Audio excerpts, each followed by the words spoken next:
दरभंगा में एनडीए के सीट के बंटवारे को लेकर दूसरे दौर की बैठक हुई है। सूत्रों की माने तो दरभंगा में भारतीय जनता पार्टी और जदयू के बीच में सीट को लेकर रस्साकशी चल रही है।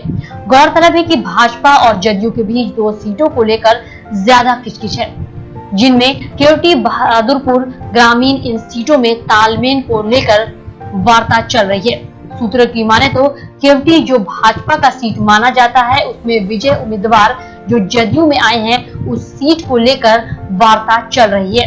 तो उस एवज में भाजपा को ग्रामीण सीट चाहिए।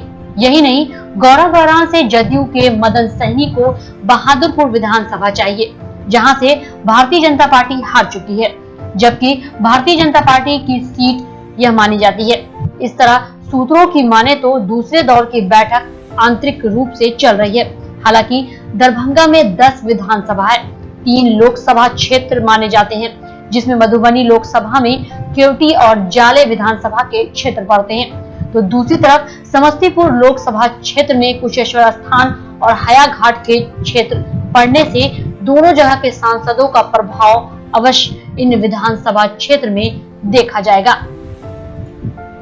बता दें कि दरभंगा में 5 भाजपा और 4 जदयू और 1 लोजपा के लिए बात चल रही है। लोजपा को 1 सीट चाहिए, वह हयाघाट पर अपना दबदबा कायम कर रही है। वहीं यह हयाघाट सीट जदयू का माना जाता है, जिसमें अमरनाथ गामी चुनाव जीते थे, लेकिन विगत कुछ दिनों से असंतुष्ट होने की वजह से यह छोड़ देने की बात चल रही है। दरभंगा में हयाघाट, बेनीपुर और गौराबाराम में जदयू की सीट मानी जा रही है, जिस पर जीत हुई थी। तो भाजपा के जाले, केवटी, दरभंगा, कुशेश्वर स्थान ये 4 सीट भाजपा की मानी जाती है। ऐसे में इस तरह सीटों के बंटवारे को लेकर 20 तारीख के बाद अंतिम दौर की वार्ता होगी। हालांकि कौन कौन चेहरे होंगे उसके वार्ता के बाद ही निर्भर करेगा। दरभंगा में कुछ सीटों को लेकर गहमागहमी भी तेज है। ऐसे में कुछ दिन पूर्व जदयू के साथ तालमेल में मांझी की पार्टी को भी 1 सीट चाहिए।